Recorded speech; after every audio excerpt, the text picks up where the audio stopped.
नमस्कार। आज मैं बताना चाहूँगा कि वास्तुशास्त्र में यदि भूमि को शुद्ध करना है, मान लो भूमि में कोई दोष दिखाई पड़ रहा है लेकिन फिर भी उसे शुद्ध करना चाहते हैं, तो एक मनुस्मृति का 5वें अध्याय में 124 संख्या श्लोक की है। इसमें एक बहुत ही अच्छा उपाय बताया गया है जिसको मैं बताना चाहूँगा। तो ये भवन भास्कर ग्रंथ में से ये मैंने लिया है। तो ये भवन भास्कर ग्रंथ में जो भूमि शुद्ध करने का उपाय जो दिया गया, बहुत सुंदर उपाय है, इसके बारे में बताना चाहूँगा। इसमें लिखा है कि सम्मार्जनोपांजनेन सेकेनोल्लेखनेन च गवां च परिवासेन भूमि शुद्ध्यति पंचभिः। ये मनुस्मृति का है। भूमि को शुद्ध करना हो तो इस प्रकार से कर सकते। कैसे? सम्मार्जनेन। सम्मार्जन माने झाड़ू लगाना, झाड़ू बुहारू करना। उपांजनेन, सम्मार्जन से, और उपांजनेन, उपांजन कहते हैं जैसे कि स्त्रियां क्या मुंह में अपने क्रीम पाउडर लगाती हैं, श्रृंगार करती, मेकअप करती, इसको भी उपांजन कहते हैं। उपांजन का मतलब होता है लीपा पोती आदि करना। तो उसमें उस भूमि पर लीप दिया जा सकता है गाय के गोबर से, बहुत बढ़िया भूमि शुद्ध होती है।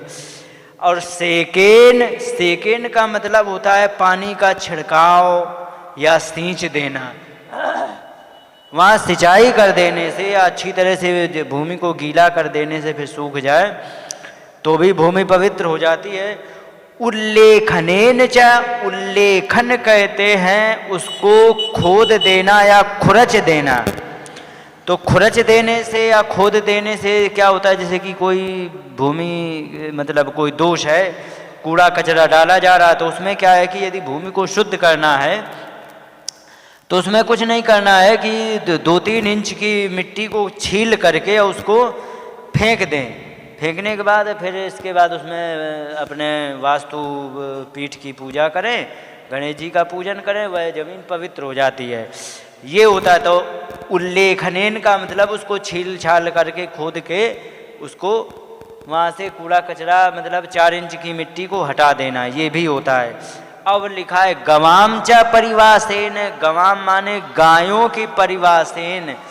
गायों को जैसे कि कुछ नहीं कर सकते हो, अब तुम्हें घर बनाना है, चारों तरफ से बंद है, तो उसमें एक काम कर सकते हो, किसी की गायें हों तमाम, तो गायों को क्या करो कि उससे कह दो कि भैया आप हमारे यहाँ 2-4 दिन के लिए गायों को छोड़ दो, और वो उसी प्लाट में घूमती रहेंगी। तो वो जो यदि गायें वहाँ पर पहुँच गईं तो ये जान लीजिए कि उन्होंने पेशाब कर दिया है या गोबर कर दिया है, बहुत बढ़िया भूमि पवित्र होती है। आगे लिखा है भूमि ही शुद्ध्यति पंचभिः।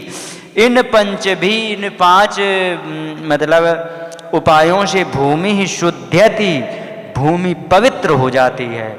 अब जैसे कि एक इसमें विज्ञान बता दें गाय के लिए जो कहा गया है, तो गाय का क्या है कि गोबर में और मूत्र में सल्फर होता है, और सल्फर की एक बड़ी विशेषता, विचित्र विशेषता ये होती है कि जो भी वायरस बैक्टीरिया होता है सब कुछ खत्म कर देता है। अब जब गायें वहाँ पर घूमती रहेंगी तो वो निश्चित है कि गोबर मूत्र करेंगी, तो गोबर मूत्र से बहुत बढ़िया किसी भी प्रकार का हानिकारक वायरस है कभी जिंदा रह ही नहीं सकता। इसीलिए आयुर्वेद में इसको पीने की अनुमति दी गई। जो पी लेता है तो उसको मात्र 12 घंटे के अंदर किसी भी रोग में, कोई भी रोग में तुरंत जवाब मिलता है, पॉजिटिव जवाब मिलता।